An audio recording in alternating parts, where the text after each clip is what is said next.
some questions ready. So. Sure. Uh, should I just start asking them now, or? Yeah, go for it, man. Um. So my main problem is I don't know what to do when I get behind. Like, yeah, I don't know. My brain just stops and I fuck everything up. Hold on. Let me, I gotta restart my Skype screen share real quick. Having audio issues. Oh yeah, true, true. I remember from the sub. I'm gonna turn off the music. Alright, chat, is the audio too loud? Too soft? Because it's always one or the other. I apologize, Cleve, but gotta make No, it's sure okay. It's okay. everything's on point before we start. I think it's my microphone is too loud. Sorry about that, guys. Turning it down. It's loud. Okay. I'm going all the way down to 40%. 40%.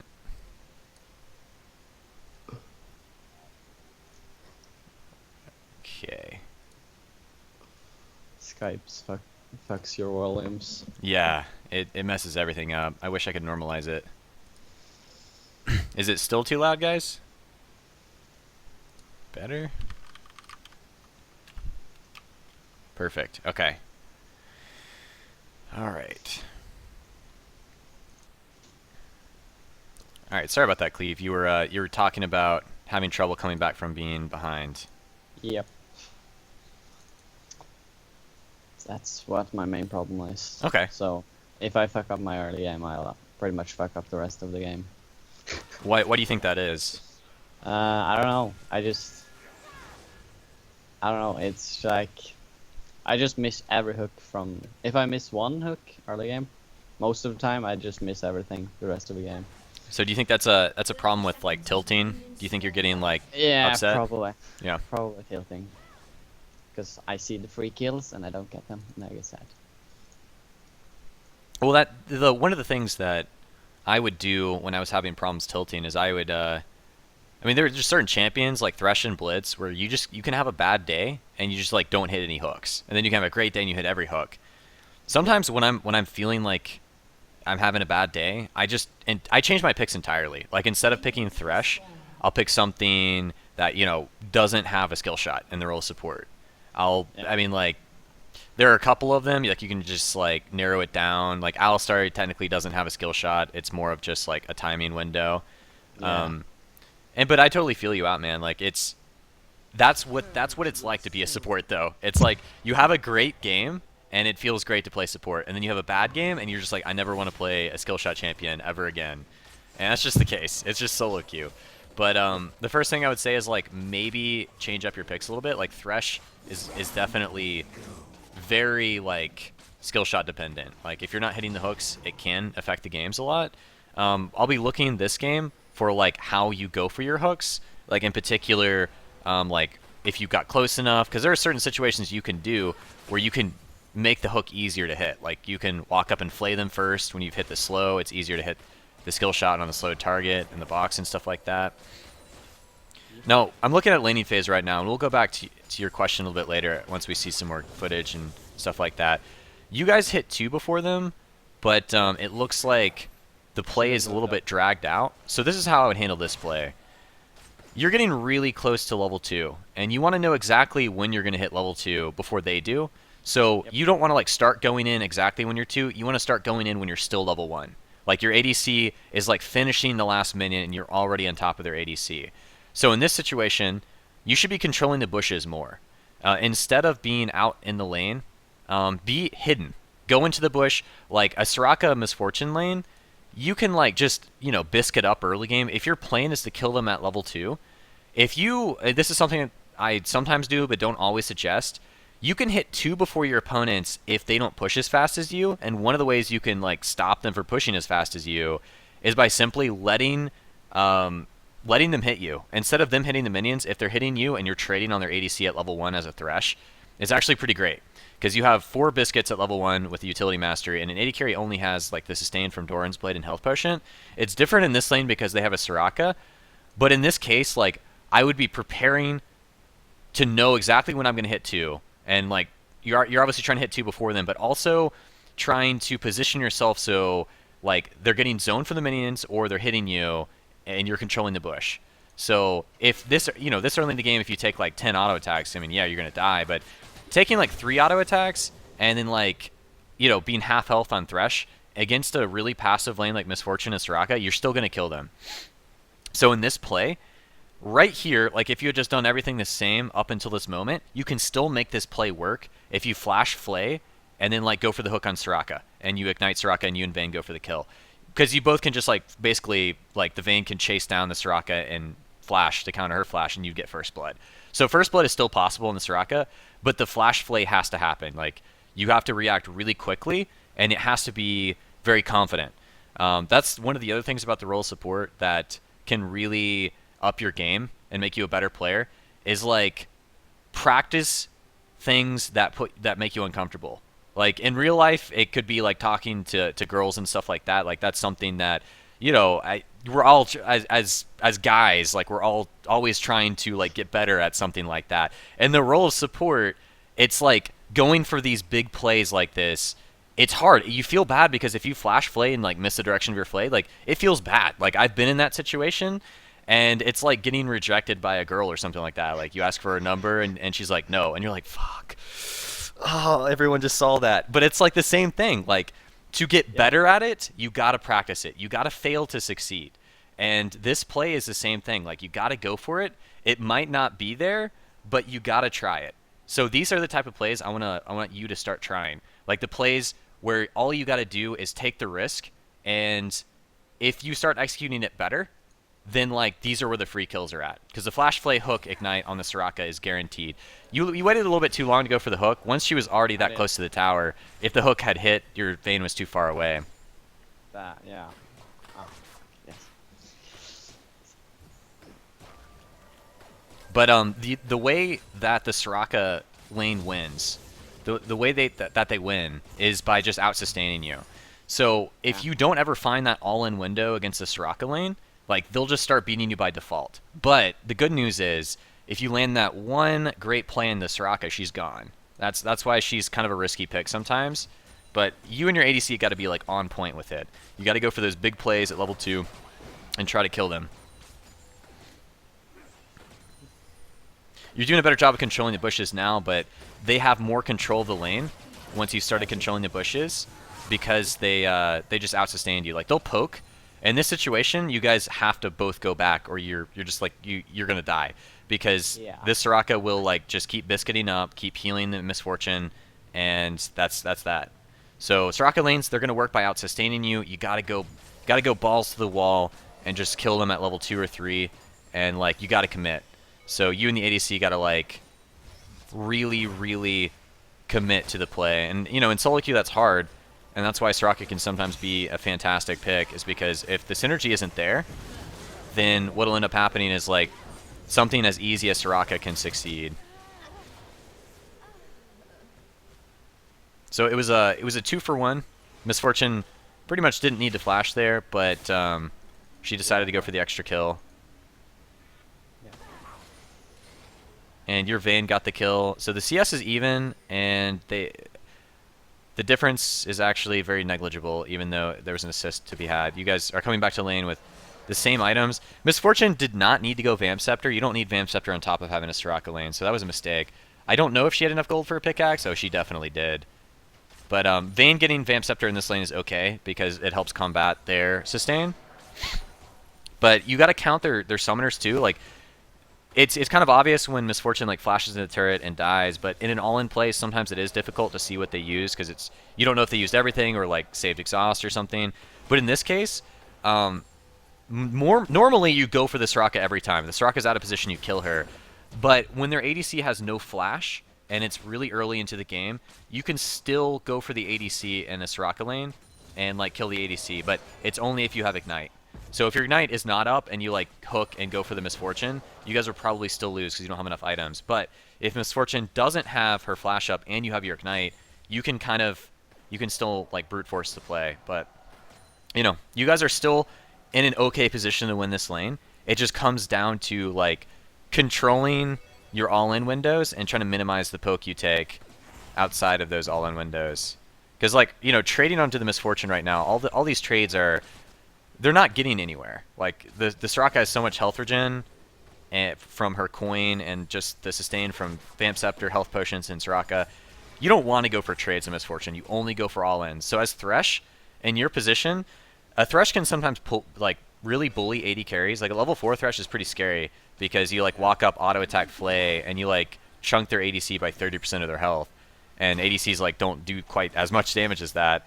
But the Soraka lane changes that dynamic for you. But here's another big thing. And I know I'm giving you like a lot of tips, and it can be kind of difficult to like. This is just a lot of information. I understand that, but I'm just throwing it all at you because it's all really good stuff. In a situation where you're against a really passive lane, a lane that's going to depend on out-sustaining you to beat you, not an all-in window. I'm talking about the Soraka lanes, I'm talking about the Janna lanes, those type champions. If you're playing Thresh or a really aggressive support against them, and your ADC is a little bit behind, and you don't think you're strong enough 2v2 to beat them, roam. You just start roaming. So right now, the lane is pushing towards you guys. If you don't feel confident killing the Soraka, like it puts you out of your comfort zone, or you think their jungler might be here, or you just don't think there's enough power even if you play it perfectly, then you roam. Because they cannot dive your ADC this early into the game. So you can start roaming as early as level 4. Like, you and the Vayne are just kind of like playing passive here. So you could just like, you could run mid or top and just like make a play with your Elise. So as a level 4 support, more than likely, unless I see an overextended laner, I'll just go and follow my ADC, not my ADC, but I'll go follow the jungler and leave my ADC to freeze the wave under the tower or close to the tower. And you communicate that with them. And Elise is like, you know, kind of pathing through here. So you could go with the Elise to maybe gank mid or just to invade their jungle. And if their jungler were to be in this area and you were with the Elise, it's a free kill. But their Zen is top side. Actually, the Elise is coming towards bottom. So anyways, this could be a good opportunity as well.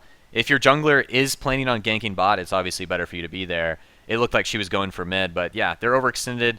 If you get a hook onto one of them, you guys should be able to kill them here. And in that situation, I mean, it's difficult to like have patience in this play because you know, you can get so low so quickly. But this play is really dependent on waiting for Elise to. You gotta wait to go in until Elise has like shown herself. You went in a little bit early. I don't even think they knew they were getting ganked. They just thought it was a 2v2. And you threw your hook and your Flay as if they were running from you, but they were just gonna stand their grounds and fight. And one by one, you guys went in, and they, you know, it's a Soraka lane. The focus on them was split, and they ended up being able to sustain Misfortune up long enough to save her. So going back to this play, I mean, remember, like, it's okay to fail as long as like you actively learn something from it and you're in the future looking to improve on it. So this play, like, it's decent, but they're gonna have a pink ward that spots this actually. So they spot this play, but they pretty much don't run. They just turn and they fight, and that's a smart thing for them to do. So you got to be able to evaluate like how at risk your opponents are for if it's a 2v2. Like if Elise for some reason like disconnected during the play or something like that, how would that affect the play?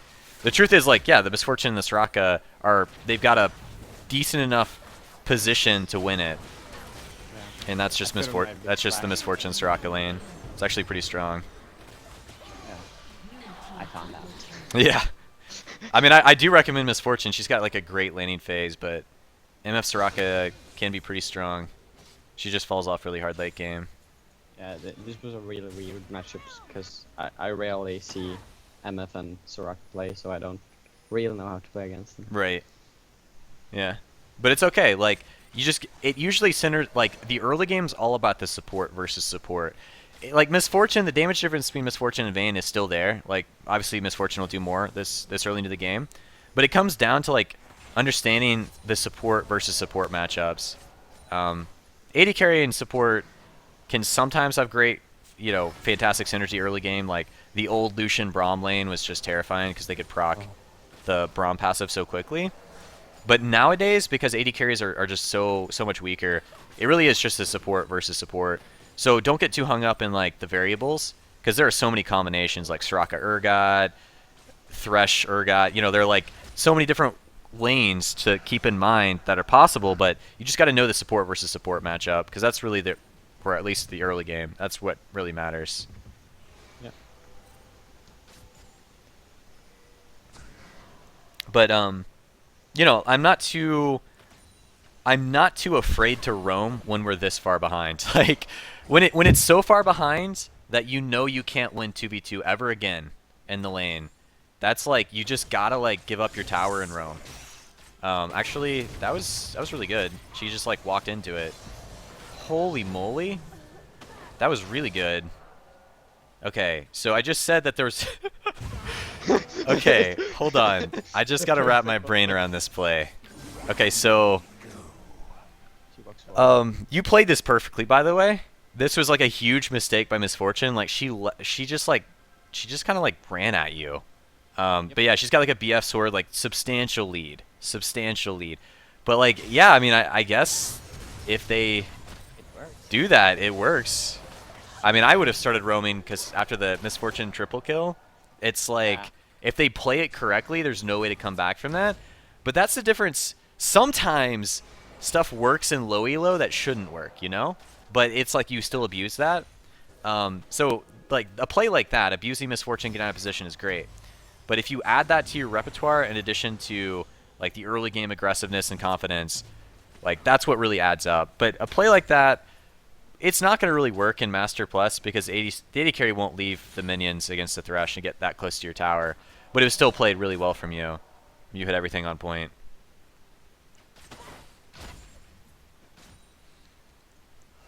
And here's another opportunity to roam. You were kind of just down here protecting the Vayne, but if she's got words, which you did, I guess you need to go get some new Sightstone words, or charges at least. If you feel like after you make a play like that and she's safe, like you can just go and like run and go ward mid or something. But typically you don't need to always be there with your AD carry. I think the true goal of a support player is to like be a secondary jungler, and whenever you have a free moment bottom lane, you're warding offensively like most junglers should, and just looking to make a play. So there's more of an opportunity there to make a roam play, and your team really needs it. I'm more likely to roam more often when the score is this oppressive. Balthazar222A, thank you Sakai Tanuki for 14 months in a row. Holy moly. That makes you the longest running subscriber on my channel. Get some Valkrin teams in chat for Sake Tanuki. Holy moly. Thank you. Thank you, buddy.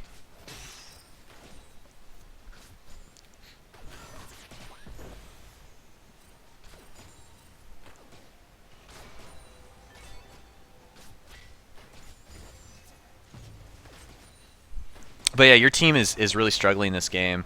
And roaming is... If a game is this far behind, sometimes the only way to come back is to like group up really early or just to roam really early.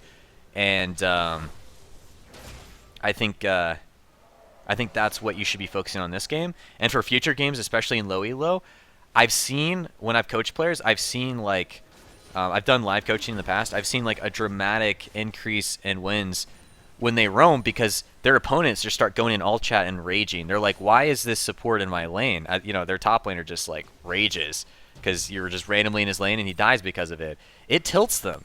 Roaming, I would argue roaming is the most effective way to climb low elo in any position, because most players just play so statically. They just, they think it's like an honorable duel to be top lane or mid lane, and it's just not. You fight dirty.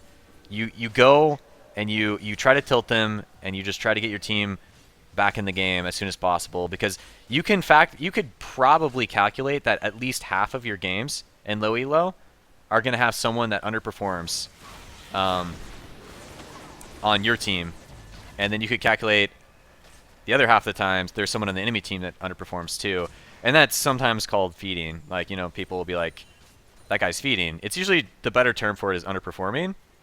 But like half the time that's the case. And sometimes players just get really frustrated with that, but it's true. Like literally a coin toss. You just flip a coin. Like this game, we might have someone that underperforms. And the way you break that is by helping them. And it can get kind of frustrating rather than attacking those players for underperforming.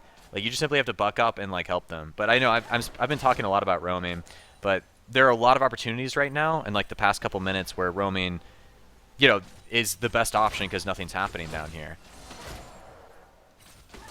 Like these are the moments where you just go and let your AD carry like just solo push that out, and you go and ward offensively or or go in their Yeah, jungle and that's ward what with I'm your struggling the jungler. most with is Say that again? that's the thing I'm struggling the Yeah. most with is when to roam and like where to go and stuff. Typically, it's just looking at the minimap.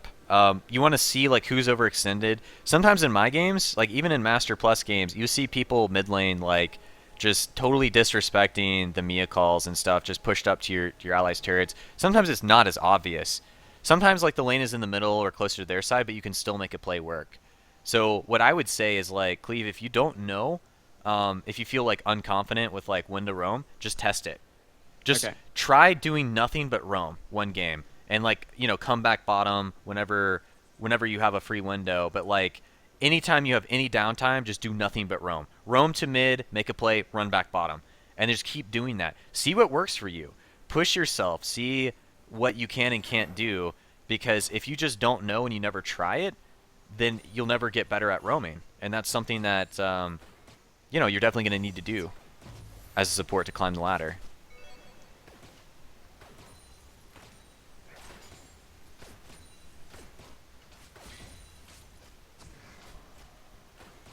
And but yeah, one of the things to talk about like when to roam.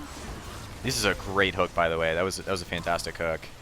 Ooh, he didn't take the lantern. No, it isn't. Yeah, that's rough. That would have been another kill, or yeah, that would have been a kill.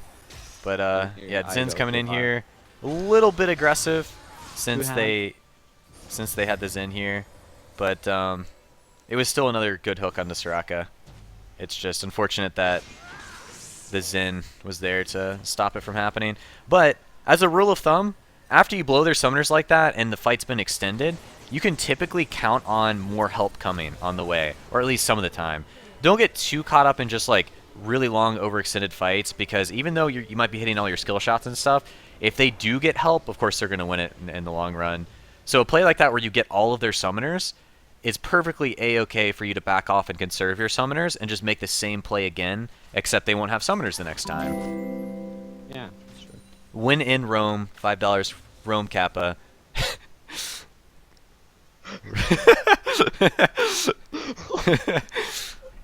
Thank you for the donation.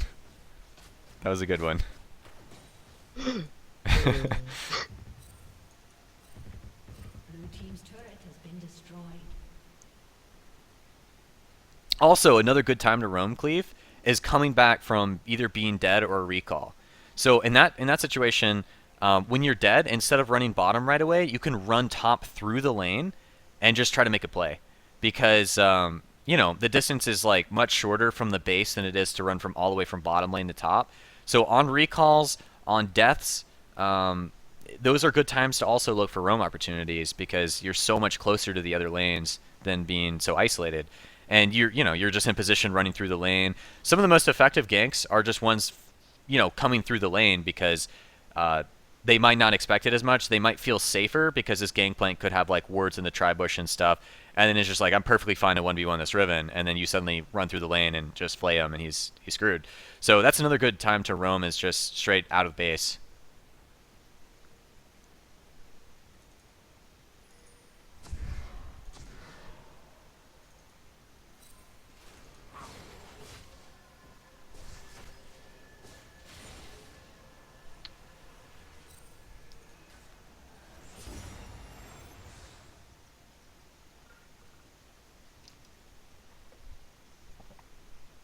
All right, so there's a lot of reset happening, and you see an opportunity to roam on this guy.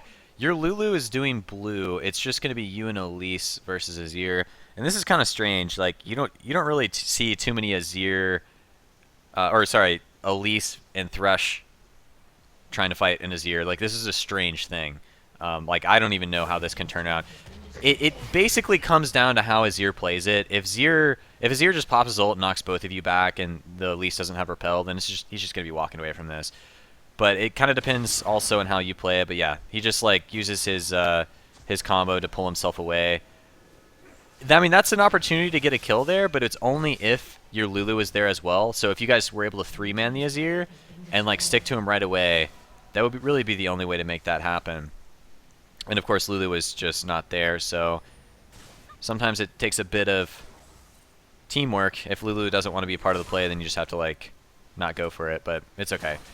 And the longer the game goes, the riskier it becomes to let your AD carry 1v2. So like saying that when I was talking about earlier, where I was like, you can just test your limits by seeing when just like roaming constantly and just seeing what works and what doesn't. You'll find yourself in a situation where an AD carry that you're playing with will probably get really upset with you roaming so much. So you kind of have to make sure it's okay with them. But then again, there are games where you just have to follow what you know to be right. Like if your AD carry wants you to stay bot, but you just know from your experience that it's better for you to roam, you just got to go with your gut. But in this situation, you guys just give up the turret. Like if your AD carry is 1v2ing and they have the power to dive your AD carry, you gotta have to like babysit via pings. Even if you're top lane, like setting up a play, you gotta look bottom and tell your Vayne like, hey, just give up that tower. Don't just die under the tower. And losing the tower and making like a roam play on top can still be like really good, because past the outer turrets, it's hard for bottom lanes to keep on pushing to the inner turrets early. So most likely after they take your outer turret, they're just gonna try to roam too. So you can roam when you're behind by just telling your ADC to 1v2, warding for them, giving up the outer turret, roaming on recalls, or of course roaming when you're ahead. You probably know when to roam when you're ahead because it's more obvious, or at least most of the time it's more obvious. You just take the tower bottom and you just like run mid and make plays and stuff. But it's about balancing things. Like in the end, you don't want to roam too much and you don't want to stay in lane too much. The end thing is just developing that good balance of knowing when to roam and when to be bottom. And it does take a bit of experience, and there are a lot of very specific situations. But in this game in particular, because they have a Soraka, you can feel more inclined to roam because they don't have the dive potential pre-level 6 on your AD carry.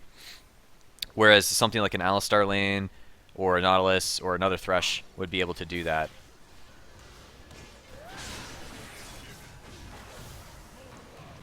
Some good champions for roaming are like Alistar. You can roam as early as level 2 on Alistar because Headbutt Pulverize. I mean, Thresh is pretty decent at roaming. Blitzcrank's great at roaming. Nautilus is good at roaming. I think that most supports that have crowd control can be classified as like a good roaming champion. Preferably something with a little bit more mobility and tankiness, because you have to kind of throw yourself at the play. So like Brahms and Blitzcranks fit that bill perfectly. I really like roaming with Leona. Oh yeah.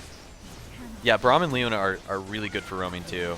But you wouldn't want to like roam with Soraka or Janna or Karma, sort of. You could maybe roam, maybe even Lulu, but those are like the fringe picks where you kind of wouldn't want to roam with them as much as just stay bottom because they're more support based.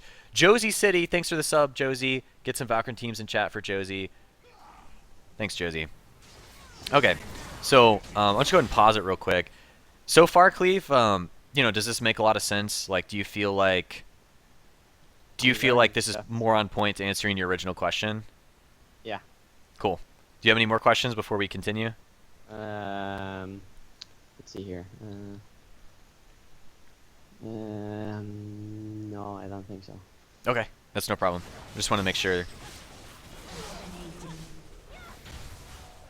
Your team is really making a comeback here, and you know how that's possible. You know why that's possible. You and your team have been making more plays together. So laning phase ended pretty early, and like I said earlier, if your team is behind or even ahead, both situations, it's just better to group early.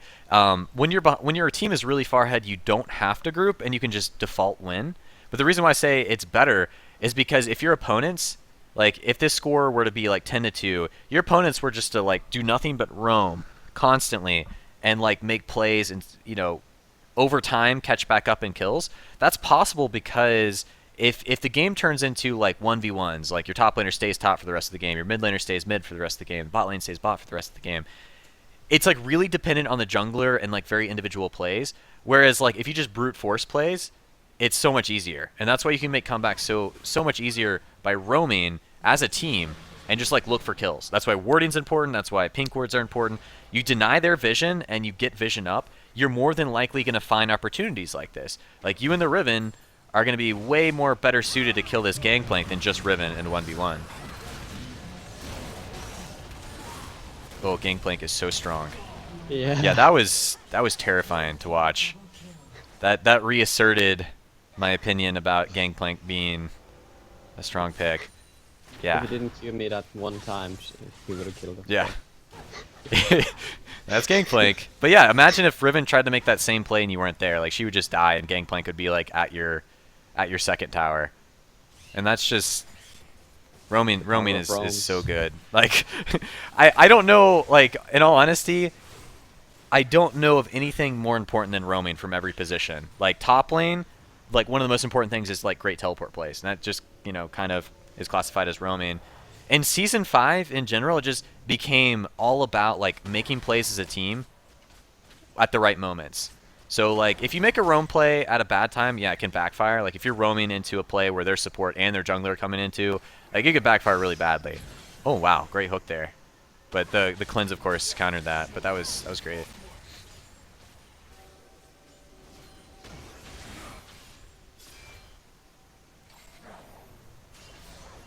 One thing I've noticed is you've been holding onto your pink ward for a while, and you did get an extra pink ward. Where actually it says you have a pink ward out. I guess that was your pink. Yeah, no. Right. One thing I'll do as a support when I get a bit more cash flow after like getting a luxury purchase, you know, I do get like a few more pinks, and you can only have one at a time. But a pink right here is just it's kind of a dead pink, and that just means that like it's not useful. No, it's not going to spot anyone anymore. It's a good pink if your tower's still up because you can like control this bush. If their jungler comes in behind for a dive, if you're pushed to your own tower, then like it spots it. So you want to like get rid of these pinks and replace them in better positions, preferably for objectives or areas where you're trying to make a play. That's just something to keep in mind. And you guys are just getting more great roam plays off. This Misfortune's out of position. You guys just like walk in and slam. Vagan Hope, hey Valkrin, this is the first time I'm donating on Twitch, but you deserve it. So far you answer all my questions in chat and helps a lot. Keep up the good work. Vagan Hope, thanks buddy. I appreciate the donation. And I feel honored that I'm your first recipient of your donation on Twitch. You guys are like doing great teamwork. Your opponents just keep getting caught out, and you roam with Riven, and you're just like killing everyone. That's great. It's fantastic. And they didn't have vision here, and you guys did, and you get another kill. Solo queue, in my opinion, is like it's difficult if you view solo queue as like a really selfish 1v1. I mean, there are a lot of players that do that. They think that like unless they win lane 1v1, they can't just carry the game, or unless they get really fed, they can't carry the game. The truth is, in Season 5, solo queue is not about 1v1 anymore. Like, it's actually the exact opposite. You want to pick champions that like work really well with your allies, have enough CC to make picks and stuff like that. You know, in previous seasons, it was more about like making those individual plays top lane. Like before the teleport meta and stuff, it was like top laners taking Ignite, playing something like a Kali top and just trying to snowball as fast and as furious as possible. And it worked because there was no anti-snowballing and stuff in play. But with all like the nerfs to individual plays that have happened since Season 3, it's all about teamwork. That is like the definition of solo queue, even though it's solo queue and you're going in it by yourself. You got to figure out how to play well with 4 other random people. And that's the key term, like play together. And if you can do that as the role of support, then that's how you like just climb hella fast. Because, you know, a lot of players are like, how do you climb with support? You like don't do any damage. Well, the goal is it doesn't matter. You're just there at opportunities to CC for the damage dealers and get them really fed and save them so they don't die. So that's why you're buying words. And you're just like, I mean, she didn't need you there, but you're there. If it was closer, like you're tipping the balance of that fight. And that's what supports do.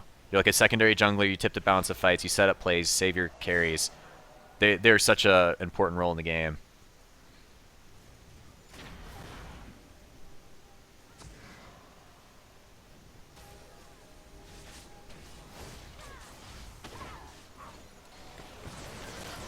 So the next big thing that your team needs to do, this is kind of a risky fight since you're down 2 people. This ended up being a 3v3 plus Gangplank ult, but it was kind of like a 4-on-3 since Gangplank ult was there. But the next big thing once you're getting all these picks, like your team for the past 10 minutes or so, you've completely changed the score. Your opponents had 10 kills, you guys had 2, and then it went from like the score flipped around to be like 3 and 15. Like your team, the enemy team's only gotten like 3 kills in the last like 10 minutes of the game, and your team's gotten like 15. So when that happens, when there's that huge upswing in gold, you don't have to end the game by getting more and more picks. Like you sometimes can, but the most effective way to end a game once you've started to make a comeback is by like your opponents are probably starting to tilt. Like they were splitting really hard. It was kind of obvious when Misfortune got caught out bottom that she was just like ignoring, you know, what vision was on the map and stuff like that. Instead of like going down mid as 5, unless your team has a great siege comp, it's way better as a support for you to like make sure you have your Oracle ins, make sure you have a pink ward, encourage your teammates to get pink wards, and call an objective. So you wait for either the next dragon for the next big fight, and you just ward up and you keep on making the very safe picks, rather than like pushing for a tower. When your opponents are farming, you go and kill them. So if your team is able to farm and your opponents aren't able to farm, like you do that enough and you just instantly win the game at a certain point in the game because your opponents will just be so much weaker. That hasn't happened yet. The gold actually is really close to being even. So rather than pushing, and I'm not a big seller on pushing these days unless you have a big poke champion because it gets risky. 5-on-5 in front of the enemy team's turret like comes down to like which support hits CC on who. If their support like had a Thresh on it or something like that, and your team gets caught out, like you were catching out their Misfortune in front of your tower bottom lane, like your ADC just like dies instantly. So like I don't adamantly like tell my team like, hey, when all of them are alive, let's siege. I don't do that unless you've got a good team comp for it. But anyways, this is going to end up being a bad play because the positional disadvantage, your team all wasn't there. But you can avoid these bad skirmishes if you like force your opponents to come to you. Like this is like a out in the open like showdown play, and you don't have to take these big risky plays once you start to take a lead. You force them to come to you, and you don't even have to like do Baron, but if you make your opponents think you're going to do Baron, they will panic and they will face check, and that is where you like just systematically pick them off one by one rather than fighting them in front of the tower in a big open space where they have great vision. If you fight like guerrilla warfare is like the most ideal way to play solo queue. And that's kind of what like roaming is. Like you're catching them when they don't see you, and you're not there when they're trying to gank you and stuff like that. So instead of doing this, instead of going down mid looking to make picks, transition this to control over an objective. So if Dragon was closer, you're getting wards on Dragon, you're prepping for it, and you've got great ward coverage over here. But like it won't be up for a while. Baron would be the next call. Like 24 minutes in, if you clear out all the wards they have on Baron and you put a pink down, you know that they don't have wards on it. Like you just know without a doubt. Then you just tell your team to like sit in this bush, and they're going to come to us. One by one, they will come here. They think we're going to do Baron. They're just going to like run at us like a chicken with its head cut off, and they will feed us kills. And like that is the next step. Like after roaming as a support a lot early game, your next goal throughout the mid to late game is setting up kills for your team using mind games, using your opponent's decision making against themselves. Like it happens in Challenger all the time. If you clear out all the wards on Baron and they panic and realize, oh, they're all at Baron right now, like their support will just like strip naked and just run at you guys. Like their teammates will be like on the other side of the map, and you'll just get like a kill here, a kill there. Suddenly, like most of the enemy team is dead because they just walked into you without vision because they're afraid you're doing Baron and they want to stop it. And then you actually get Baron, and then that's when you just end the game. Like it happens so fast. But like that one decision to clear and take control of an objective just ends the game. And that's the way I like to carry from support, is by not taking the risk factor of just like 5v5 sieging, but just taking vision control of Baron. And like if they don't come and check it, your team gets it. And if they come and check it, you still win. So it's like a win-win situation.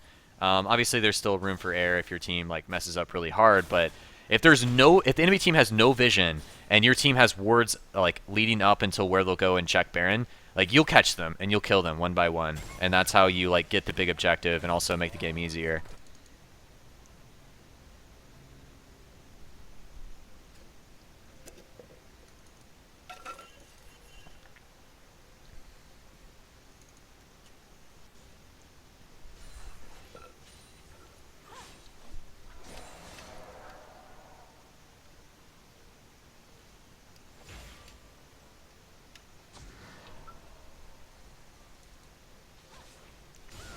There seems to be a bit more downtime for you right now too.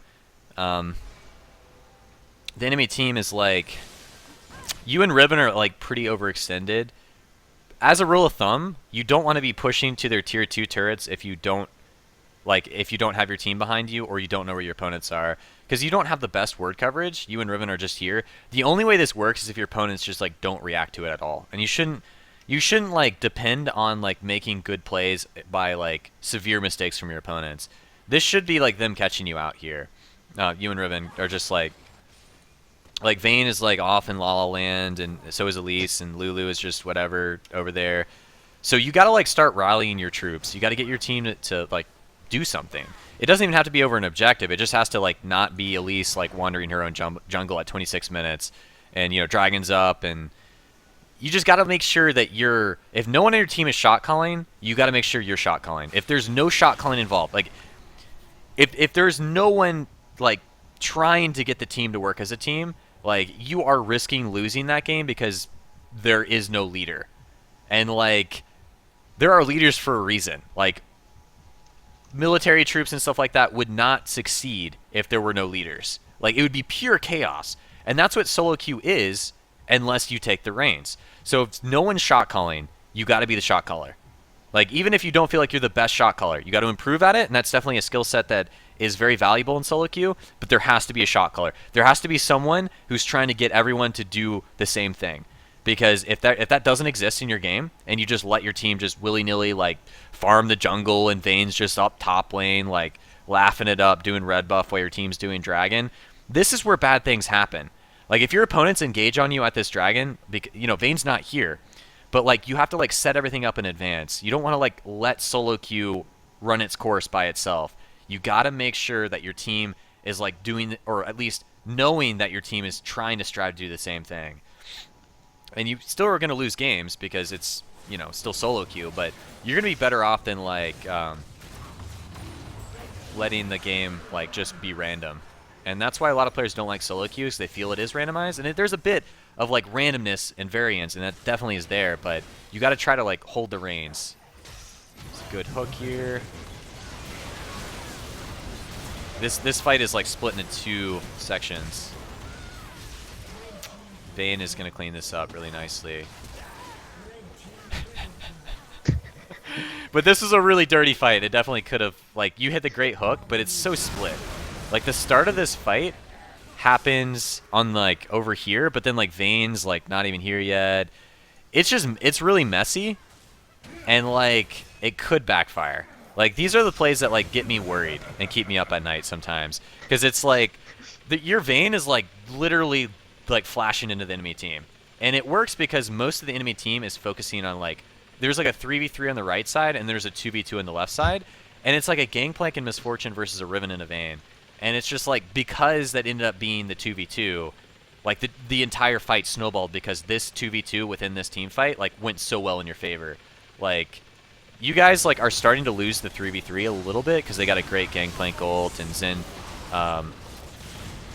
kills your Lulu right away. But then, like, Misfortune's dead. Like, before your Lulu die, Misfortune is like, or I guess Lulu's not dead yet, but she might soon. I don't even know if she died, because I don't even think she dies. Yeah, she shields herself. Anyways, these are the plays that are, like, really risky because it's like it depends on, like, your teammates having better mechanical skill than your opponents, and you don't want to depend on that. That's something you don't want to depend on. You got to make sure that you're setting up plays for your team to win, even if your teammates aren't as good as your opponents. And you might be saying, like, well, then we don't deserve to win that game. But that's not true at all. Like, there are games all the time where, like, the best mechanical players in solo queue, like, don't win. And it's just because, like, they don't choose the right fights, and the team with, like, inferior mechanics chooses the right fights. It happens all the time in solo queue. But anyways, that's kind of a big thing. Like, your team did win the fight. You had, like, gold lead and stuff like that. Or at least it was really close. But it's like it came down to mechanical skill and like how the enemy team positioned and stuff. And it's just really risky. I don't know. I'm not saying avoid those fights, but like if you have the option of like fighting dirty like that, or fight over like an area that your team has like better control over, you always choose the second one. I agree. But no, I mean, you didn't do anything wrong there. It's just like I'm going over the broad things. You like hit the hook on his ear, and you like did everything a support should in that team fight when you're getting engaged on by 3. Yeah, and we had no vision in their jungle. Yeah. So, So going into we that should, play, like you don't know where the enemy team's positioning, like if you're getting flanked and stuff like that. So as a rule of thumb, it's just better to fight when you have control over something. That's why LCS games are so long and drawn out sometimes, because they don't want to go into the bad plays and risk throwing the entire game because they're going into an area with no vision. So it's like both teams fighting over vision control, and then like both teams like systematically like, you know, waiting for the right moment. And that's why League can get really boring, but that's the way, that's just really the way you should play the game. And in solo queue, it's great because sometimes you can abuse it when your opponents like don't value vision control and controlling objectives and stuff like that, and your team does. It's just really easy to win. But you know, your opponents are like, the only other times where it's like okay to like fight like this is like when you're obviously so much stronger than your opponents that it doesn't matter. If the game is close, you don't want to choose these type of skirmishes. But if your team just like got Baron, has won the last team fight, you've got a couple dragons under your belt, like yeah, you can go into like the dirtier team fights because your team's stats are just so much better. If they just attack move, you're more than likely going to win. So these fights are okay only because your team has such a big advantage at this point. Baron buff is like designed to like make it really easy for a team to win. But a little bit of an overstay. A little bit of an overstay.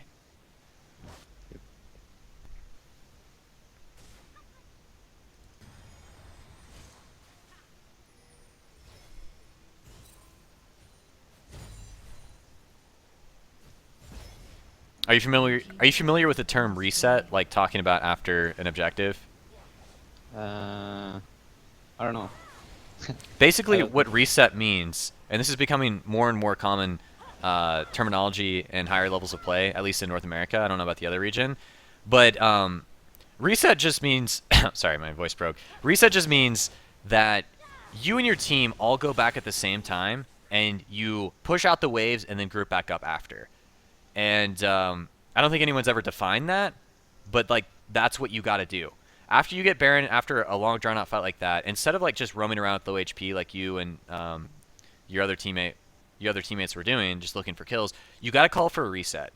You and your team need to go back, spend all that gold you just accrued from getting Baron, killing all those people. You can buy all these sweet items, and then you all come back. You push out the waves to be favorable for your team, and then group back up. That's what a reset means. You just reset the grouping phase with more items and everyone being healthier. And that's what you got to call for sometimes as a support, because your teammates, especially the carries, are just looking to get kills. They're looking for the big highlight plays and stuff. And as a support, you can sometimes do that, you know, obviously making great hooks and stuff like that. But looking for the big picture, like the macro game, is something that junglers and supports can do. And since you're a support main, that's something that you can also start calling for and like remembering to do, is call for resets and just kind of explain it to them if they don't know what it means. But resetting is really, really important because it's just the safest way to close out a game. After you get Baron and like win a team fight, if your team is, or not win a team fight, but after you get Baron and your team's like low and you've got like 1 or 2 kills, but it's almost always just better to use that improved recall to go back and just get everyone healthy, stronger, and go back out together.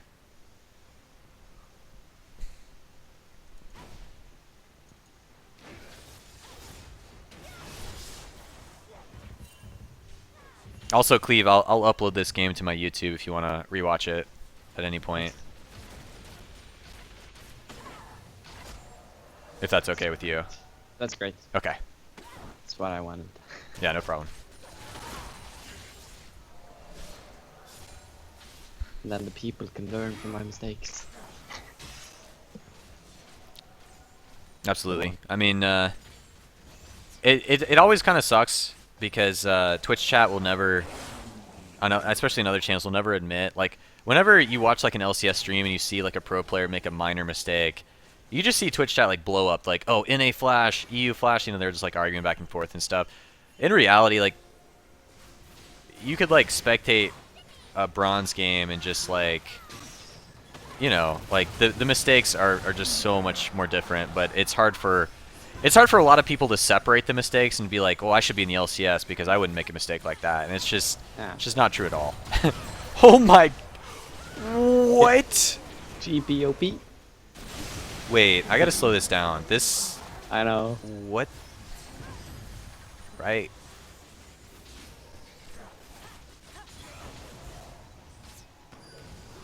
Look at this. Poor man. Basically deletes our team. Oh my. If the enemy team would have been like, Yeah, if they engaged that, like, if Azir had gone into that play, that would have been like a Penta for Azir. Legit Penta.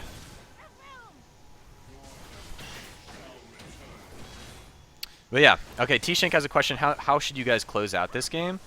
Let's Good see. question. How many dragons do you guys have? If you're not close to 5 dragons, you can't like depend on that on closing it out. If you guys had like every dragon since the very beginning, you still wouldn't quite be there. But it's your 3rd dragon. The best way to close out this game, because that's a really good question. You guys have already taken once you take all their outer turrets, you got to focus on the inner turrets, right? But sometimes it reaches that weird point where you've got Baron and stuff, and like they still have some inner turrets up, and they still have the bottom inner turret. You want to, unless the game is just turning one-sided really fast, you want to take all their outer turrets and inner turrets before you go for the inhibitor towers. The inhibitor towers are stronger. They're significantly stronger than the outer and the inner turrets. And the inner turrets are stronger than outer turrets, but like inhibitor towers are really difficult to fight around. For one thing, they're designed to be a choke point for the teams. They're designed to be beneficial for the defending team. Like the team trying to kill this tower has to funnel into like this death zone in front of the tower. It gets really nasty really fast. Whereas the inner towers, there's room to flank in from behind as the team that is trying to take the tower. There's more room just in front of it to not be funneled into a choke point for AoE. It's just, as a rule of thumb, you always take the outers and the inners before the inhibitors. And so your team was like kind of hanging around, not sure what to do. But that's the other role of shot calling and playing support is like, if your team is like spread out, like after you get Baron or something like that, you got to make sure you're like, all right, guys, we got to go take this in inner turret or outer turret, and let's push our way to get all the inners and outers before we start taking their inhibitors. And that's what you guys should have done. But once you've taken all the inners and outers, which you did, and it was like, you know, the gangplank play happened down here on this inner turret. After that happens, you reset. You either wait for the next Baron, which is an option. You guys could, like, in another minute, instead of like sieging, which would be a mistake because if you lose the siege and like they killed you, they would get Baron and like have a huge lead. If Baron's up pretty soon, like a minute or 2 minutes, don't siege for their inhibitors after taking all their outers and inners. You set up the next Baron. And then once you get Baron, like it's so much easier to take their inhibitor towers. So to take inhibitor towers, you either need Baron buff or like your team to be strong enough. It's really dangerous. So your team to close out this game needs to get this next Baron. And as a support, you want to be here about a minute ahead of time so that your team can get the River Crab. You can clear out all their wards, and you know exactly, you know, where they don't have vision. And you and your team, like, you know, systematically set up wards on their side of the jungle, see where they're invading. And a minute ahead of time is, like, actually, you know, still cutting it pretty close. To do all of these things, take River Crab, clear out all these wards with Sweeper, Oracle Winds, and get vision coverage down, like, that's still cutting it pretty close. Because you got to make sure that you and your team are, like, pinking, not overlapping pinks. Everyone on your team should have a pink, like, there. And then your team is also, like, here. So it's, like, a minute ahead of time is still, like, cutting it kind of close. And doing it any less than a minute ahead of time is, like, you're not able to get everything down in time. Your team didn't have time to come in here and sweep these areas or make sure that there's no wards directly on the Baron. Vayne gets caught out. Great Irish Ninja, thanks for 2 months in a row. I appreciate that. So it's just, like, telling your team to be at Baron a minute ahead of time is just so that Vayne doesn't make a play like this. Like, it's just kind of like babysitting mode. But, you know, it's still cutting it really close. Like, Vayne almost died there. Riven's almost dead there. If played a little bit differently, then your opponents, like, might be able to turn it around to get Baron. And these are, like, you know, avoidable plays. It's just sometimes being a support or a shot caller is like a professional babysitter. Just, like, got to make sure they don't put their fingers in the electric outlets and fry themselves. But it's still a well-played game. If you have any questions about that game, anything I didn't cover, anything you want me to go over about that I didn't. So, I'm gonna send you what I have, like, got from this till now. I don't know.